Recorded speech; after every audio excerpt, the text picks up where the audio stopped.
Il existe une réalité troublante que peu osent admettre. Vous pouvez être dans des relations avec d'autres personnes, mais votre âme reste magnétiquement connectée à votre flamme jumelle. C'est comme essayer d'éteindre un incendie avec de l'essence. Plus vous tentez d'oublier, plus s'intensifie la flamme intérieure qui ne s'éteint jamais complètement.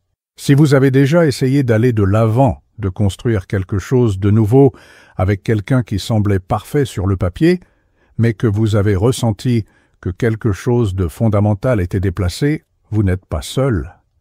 Des milliers de personnes à travers le monde vivent cette contradiction silencieuse, corps présent dans une relation, âme prisonnière d'une autre. Ce n'est pas une expérience commune ou superficielle. C'est un phénomène spirituel complexe qui défie tout ce que nous croyons sur le libre arbitre, le destin et la nature des liens d'âme. Quand vous avez une connexion de flamme jumelle active, essayer d'aimer quelqu'un d'autre ressemble à tenter de capter 2 stations de radio simultanément. Le résultat est de la friture, de la confusion et un sentiment constant que quelque chose est désaligné. À travers des décennies de recherche, Dolores Cannon a mené des séances de régression dans des vies antérieures, où des schémas spécifiques ont été révélés qui se produisent quand quelqu'un avec une connexion de flamme jumelle active essaie de construire des relations avec d'autres personnes.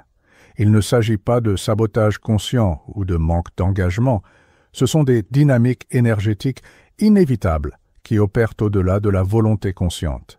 Cette vidéo va exposer les 8 réalités invisibles qui se manifestent quand vous tentez d'aimer quelqu'un alors que votre âme reste énergétiquement connectée à votre autre moitié spirituelle.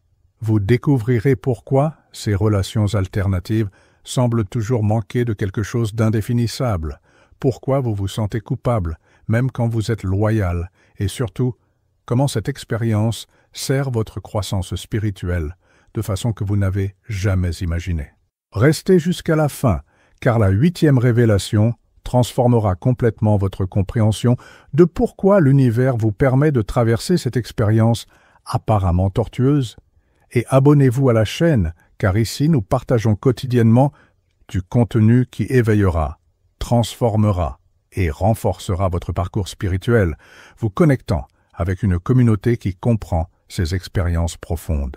La première chose qui arrive quand vous fréquentez d'autres personnes, tout en ayant une connexion de flamme jumelle active, est l'expérience frustrante d'aimer à moitié.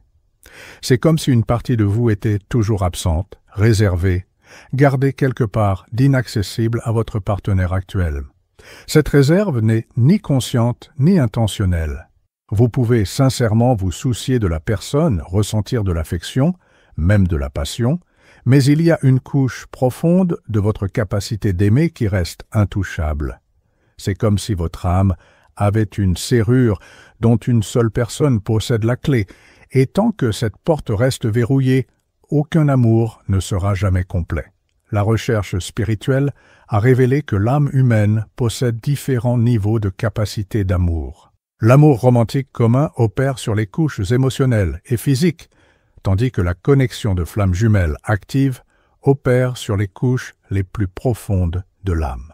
Quand cette connexion profonde est engagée envers une autre personne, les relations subséquentes ne peuvent accéder qu'aux couches plus superficielles de votre cœur. Cela crée une dynamique où vous vous efforcez constamment de ressentir plus, donner plus, vous connecter plus profondément avec votre partenaire actuel, mais vous heurtez toujours à une barrière invisible. C'est comme essayer de remplir un seau troué. Peu importe combien d'amour vous y versez, cela semble toujours insuffisant, car la partie la plus pure de votre amour coule dans une autre direction. Votre partenaire actuel ressent souvent cette limitation sans pouvoir l'identifier. Il peut se plaindre que vous semblez distant, que vous ne vous abandonnez jamais complètement, ou qu'il y a quelque chose qui manque dans la relation. Et il a raison. Il manque vraiment quelque chose que vous ne pouvez pas donner, car cela a déjà été livré à un niveau d'âme qui transcende le contrôle conscient. Carl Jung parlait de la fonction transcendante de la psyché, la capacité de l'âme d'opérer au-delà des limitations de l'esprit conscient. Votre connexion avec votre flamme jumelle opère dans cette dimension transcendante où des promesses ont été faites et des liens établis bien avant que votre conscience actuelle n'ait eu son mot à dire. La deuxième réalité dévastatrice est que vous vous trouvez constamment en train de faire des comparaisons entre votre partenaire actuel et votre flamme jumelle, même quand vous essayez consciemment de ne pas le faire. Ces comparaisons sont automatiques, involontaires et souvent subconscientes, créant une dynamique où personne ne peut jamais être à la hauteur. Ce ne sont pas des comparaisons superficielles sur l'apparence physique ou la compatibilité de base. Ce sont des comparaisons profondes sur comment vous vous sentez en présence de chaque personne, sur la qualité de connexion, sur le niveau de reconnaissance mutuelle. C'est comme comparer une bougie au soleil. Les deux produisent de la lumière, mais l'intensité est incomparable. Les études sur les connexions d'âme ont révélé que les flammes jumelles génèrent un type spécifique de reconnaissance énergétique qui active des parties du système nerveux qui restent dormantes dans les relations communes. Quand vous expérimentez cette activation, toute connexion subséquente semble diminuer en comparaison, non pas à cause d'un défaut du partenaire actuel, mais à cause de la différence de fréquence vibratoire. Cette comparaison constante se manifeste subtilement. Vous pourriez remarquer que certaines plaisanteries n'ont pas le même humour, certaines conversations ne coulent pas avec la même fluidité naturelle, certains silences ne portent pas la même intimité. Ce n'est pas que votre partenaire actuel soit inadéquat, c'est que vous mesurez une expérience humaine commune contre une expérience spirituelle extraordinaire. La partie la plus cruelle est que ces comparaisons sont injustes envers tout le monde impliqué. Votre partenaire actuel rivalise contre un standard impossible, tandis que vous vous sentez coupable de ne pouvoir arrêter de comparer. C'est comme essayer d'apprécier de l'eau quand vous avez déjà goûté au nectar. Techniquement possible, mais jamais complètement satisfaisant. Rumi écrivait sur le vin divin de la connexion spirituelle. Une métaphore pour des expériences qui, une fois goûtées, rendent toutes les autres expériences pâles en comparaison. Votre connexion avec votre flamme jumelle est ce vin divin et toutes les relations subséquentes sont de l'eau, aussi pure soit-elle. La troisième manifestation troublante est l'augmentation exponentielle des synchronicités liées à votre flamme jumelle à chaque fois que vous construisez quelque chose de sérieux avec quelqu'un d'autre. C'est comme si l'univers conspirait pour vous rappeler constamment la connexion que vous essayez d'ignorer ou de surmonter. Ces synchronicités ne sont pas subtiles, elles sont évidentes, répétitives et impossibles à ignorer. Vous pourriez être dans un moment intime avec votre partenaire actuel et soudain entendre la chanson qui vous connectait toujours avec votre flamme jumelle. Vous pourriez planifier l'avenir avec quelqu'un de nouveau et rencontrer des objets, lieux ou personnes qui vous rappellent irrésistiblement la connexion précédente. L'investigation des phénomènes synchronistiques dans les relations spirituelles a montré que ces coïncidences augmentent dramatiquement pendant les périodes de déni ou de résistance à la vraie connexion. C'est comme si la réalité elle-même se réorganisait pour forcer la reconnaissance de ce que vous essayez d'éviter. Ce qui est le plus troublant, c'est que ces synchronicités arrivent souvent aux moments les plus inappropriés, pendant des disputes avec votre partenaire actuel, dans des moments d'intimité, ou quand vous arriviez finalement à vous connecter plus profondément avec quelqu'un de nouveau. C'est comme s'il y avait un timing cosmique pervers, conçu spécifiquement pour déstabiliser tout progrès que vous faites loin de la connexion originale. Les gens autour de vous peuvent commencer à mentionner votre flamme jumelle sans raison apparente. Vous pourriez rêver d'elle plus intensément quand vous êtes plus engagé avec quelqu'un d'autre. Des nombres, symboles ou motifs associés à la connexion originale peuvent apparaître avec une fréquence impossible à être une coïncidence. Carl Jung identifiait la synchronicité comme une coïncidence significative, des événements qui n'ont aucune relation causale, mais portent une signification profonde. Dans le contexte des flammes jumelles, ces synchronicités fonctionnent comme des rappels de l'univers qu'il existe des contrats d'âme qui transcendent les choix de la personnalité consciente. La quatrième réalité est peut-être la plus douloureuse. Vous vous trouvez inconsciemment en train de saboter des relations qui pourraient parfaitement bien fonctionner. Ce n'est pas de la malice consciente ou un manque de caractère. C'est un mécanisme automatique de l'âme qui protège la connexion primaire en éliminant la compétition potentielle. Ce sabotage se manifeste à travers des comportements apparemment inexplicables. Vous pourriez commencer des disputes inutiles quand la relation va trop bien. Vous pourriez devenir critique ou distant exactement quand vous devriez vous rapprocher, ou vous pourriez créer des crises émotionnelles aux moments les plus inappropriés.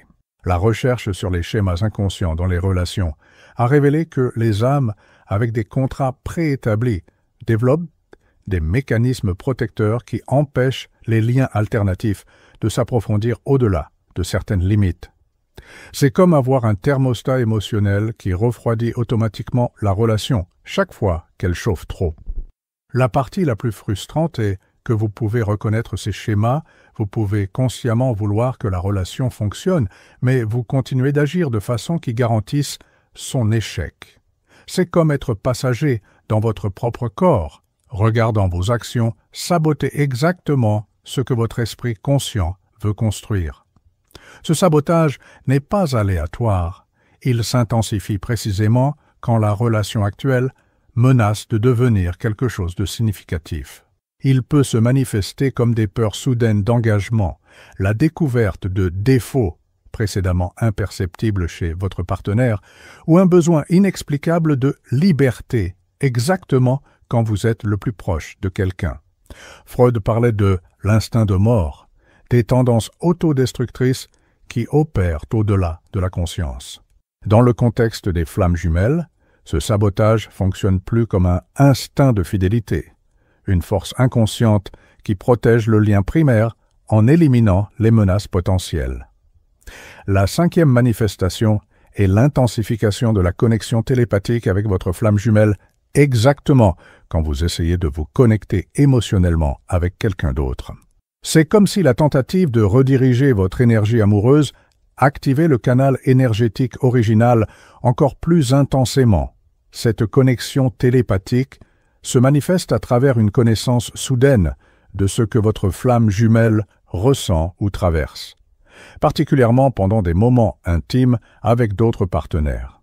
Vous pourriez être en train d'embrasser quelqu'un de nouveau et soudain savoir que votre flamme jumelle est triste. Vous pourriez faire des plans d'avenir et sentir sa présence énergétique comme si elle était physiquement présente. Les investigations sur les phénomènes télépathiques entre âmes connectées ont montré que la distance émotionnelle consciente intensifie souvent la connexion énergétique inconsciente. C'est comme si l'âme compensait la séparation mentale en augmentant la fusion énergétique, un mécanisme d'équilibrage qui garde la connexion active, peu importe les circonstances externes. Cette télépathie active crée une triangulation énergétique troublante où vous êtes physiquement présent avec une personne, mais énergétiquement connecté à une autre. Le résultat est un sentiment constant de division interne, comme si vous trahissiez quelqu'un, peu importe qui vous embrassez en ce moment. Votre partenaire actuel peut sentir cette présence d'une tierce partie sans pouvoir identifier son origine. Il peut commenter sur le fait que vous semblez distant ou préoccupé par autre chose pendant des moments qui devraient être exclusivement intimes. Et il a raison, une partie de vous est vraiment ailleurs, connectée avec quelqu'un qui n'est même pas physiquement présent. Paramahansa Yogananda enseignait sur la communion des âmes, la capacité de deux consciences à fusionner au-delà des limitations physiques. Quand vous avez cette connexion active avec une personne, les relations avec d'autres personnes deviennent inévitablement des expériences divisées. La sixième réalité est l'expérience de culpabilité existentielle qui imprègne toutes vos relations alternatives. Ce n'est pas une culpabilité morale commune concernant l'infidélité physique. C'est une culpabilité plus profonde, liée à l'infidélité énergétique, à la connaissance interne que vous offrez à quelqu'un seulement une version diminuée de l'amour dont vous êtes capable. Cette culpabilité opère sur plusieurs couches. Vous vous sentez coupable envers votre partenaire actuel de ne pouvoir l'aimer complètement. Vous vous sentez coupable envers votre flamme jumelle d'essayer de la remplacer. Vous vous sentez coupable envers vous-même de ne pouvoir avancer de façon nette et définitive. Les études sur les dynamiques émotionnelles dans les connexions spirituelles ont révélé que cette culpabilité est un mécanisme naturel de l'âme pour signaler un désalignement avec les vérités profondes. C'est comme une boussole interne qui pointe constamment vers le vrai nord, dans ce cas, votre connexion authentique. Cette culpabilité ne se résout pas à travers les rationalisations mentales ou les justifications logiques. Vous pouvez avoir des raisons parfaitement valides d'être avec quelqu'un d'autre, compatibilité, timing, circonstances pratiques, mais la culpabilité existentielle persiste car elle opère dans des dimensions qui transcendent la logique consciente. Ce qui est le plus challengeant, c'est que cette culpabilité contamine la qualité des relations actuelles. Vous ne pouvez pas être complètement présent, vous ne pouvez pas totalement vous relaxer dans la nouvelle connexion, car il y a toujours cette tension de fond, vous rappelant que vous êtes divisé entre deux mondes émotionnels. Søren Kierkegaard écrivait sur l'anxiété existentielle, une anxiété profonde liée à la conscience de nos choix et responsabilités les plus fondamentaux. Votre culpabilité dans les relations alternatives est cette anxiété existentielle manifestée dans le terrain de l'amour, la connaissance interne que vous vivez une vie divisée. La 7e manifestation est une des plus fascinantes. Les personnes avec qui vous êtes en relation commencent à expérimenter des transformations spirituelles accélérées, souvent sans comprendre pourquoi. Votre énergie, même divisée, porte encore des fréquences évolutionnaires qui catalysent la croissance de tous ceux qui vous entourent. Des partenaires qui étaient précédemment sceptiques sur la spiritualité peuvent commencer à avoir des expériences mystiques. Des personnes émotionnellement fermées peuvent commencer à s'ouvrir de façon surprenante. Des individus coincés dans des schémas limitants peuvent de soudain s'éveiller à des possibilités qu'ils n'avaient jamais considérées. Cette transformation arrive parce que votre connexion avec votre flamme jumelle a élevé de façon permanente votre fréquence vibratoire. Et cette élévation se transmet à tous ceux qui s'approchent énergétiquement de vous. C'est comme être quelqu'un qui a passé du temps en haute altitude. Même quand vous descendez, vous portez encore les bénéfices de cette exposition. L'analyse des schémas relationnels dans les connexions spirituelles a montré que les personnes avec des liens de flamme jumelles actifs fonctionnent involontairement comme catalyseurs évolutionnaires, même quand ils ne canalisent pas consciemment cette énergie. C'est comme si leur simple présence activait des potentiels dormants dans d'autres âmes. Le paradoxe est que vous pourriez offrir aux gens des transformations profondes à travers des relations que vous savez ne pas être permanentes. Ces personnes peuvent expérimenter les plus grandes périodes de croissance de leur vie à vos côtés, même quand vous savez que vous suivrez éventuellement un autre chemin. Cela crée une responsabilité éthique complexe. Vous contribuez genuinement à l'évolution de ces personnes, mais vous savez aussi que vous ne pouvez pas leur offrir la complétude émotionnelle qu'elles méritent. C'est comme être un professeur temporaire dans des matières que vous apprenez encore. La 8e et plus profonde réalité est que toutes ces relations alternatives vous préparent secrètement pour une union éventuelle avec votre flamme jumelle. Chaque personne avec qui vous vous connectez enseigne des leçons spécifiques, guérit des blessures particulières et développe des aspects de vous qui seront essentiels pour soutenir une connexion transcendante. Cette préparation arrive à des niveaux qui transcendent la compréhension consciente. Le partenaire qui vous enseigne la patience vous prépare à gérer les intensités de la vraie connexion. La personne qui active vos peurs d'abandon vous force à guérir les insécurités qui pourraient saboter l'union sacrée. Chaque relation est une leçon déguisée. Les révélations à travers des états de conscience étendus ont montré que les âmes planifient des séquences entières de relations avant de s'incarner, incluant des connexions préparatoires qui développent des capacités spécifiques nécessaires pour l'union finale. Vous ne perdez pas de temps ou ne déviez pas du chemin, vous accomplissez un curriculum préétabli. Cette perspective transforme complètement la signification des relations échouées ou temporaires. Elles ne sont ni des échecs ni des déviations. Elles sont des étapes nécessaires d'un processus plus large de préparation pour quelque chose qui requiert une version plus mature, plus guérie, plus consciente de vous. Ce qui est le plus révélateur, c'est que votre flamme jumelle traverse le même processus en parallèle. Pendant que vous apprenez à travers des relations alternatives, elle est aussi préparée à travers ses propres connexions et expériences. Vous êtes simultanément raffinés pour une rencontre qui arrivera quand vous aurez tous deux développé les capacités nécessaires. Cela signifie que chaque personne que vous aimez incorrectement vous enseigne, en fait, comment aimer correctement. Chaque relation qui ne fonctionne pas enlève des obstacles à la relation qui fonctionnera parfaitement. Chaque douleur de séparation renforce votre capacité pour l'union définitive. La vérité la plus profonde derrière toutes ces expériences est que vous n'êtes pas en retard, vous n'êtes pas perdu et vous ne perdez pas de temps. Vous êtes exactement où vous devez être, apprenant exactement ce que vous devez apprendre, développant exactement les qualités qui seront nécessaires pour soutenir l'amour le plus profond qui existe. Chaque larme versée pour des relations qui n'ont pas pleinement fleuri arrose le sol pour quelque chose qui fleurira au-delà de toutes les attentes. Chaque moment de culpabilité existentielle raffine votre capacité à reconnaître et honorer les connexions authentiques. Chaque comparaison douloureuse calibre votre système de reconnaissance pour identifier précisément ce que votre âme cherche. L'univers n'est pas cruel en vous permettant de traverser cette expérience d'amour divisé. Il est compatissant en vous préparant graduellement pour une intensité qui pourrait vous détruire si elle était expérimentée prématurément. Comme un musicien qui doit maîtriser les gammes de base avant de jouer des symphonies, vous développez la maîtrise émotionnelle nécessaire pour le chef-d'œuvre final. Si vous vivez cette expérience d'aimer d'autres personnes tout en restant connecté à votre flamme jumelle, sachez qu'il n'y a rien de mal avec vous. Vous n'êtes pas incapable d'amour, vous n'êtes pas émotionnellement indisponible et vous ne sabotez pas délibérément votre propre bonheur.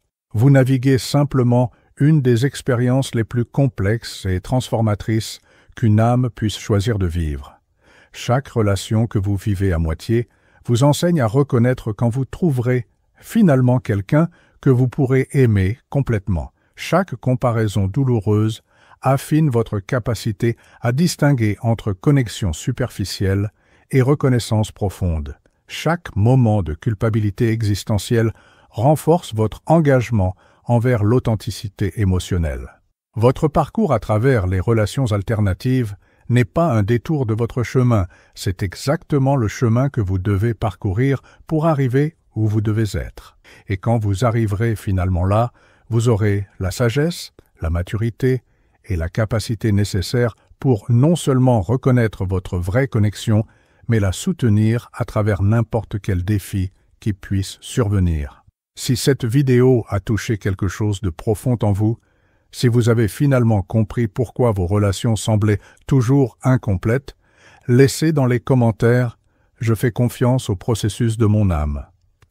Partagez avec d'autres qui peuvent vivre cette expérience complexe, car parfois tout ce dont nous avons besoin est de savoir que nous ne sommes pas seuls dans ce parcours d'amour divisé qui prépare pour un amour unifié.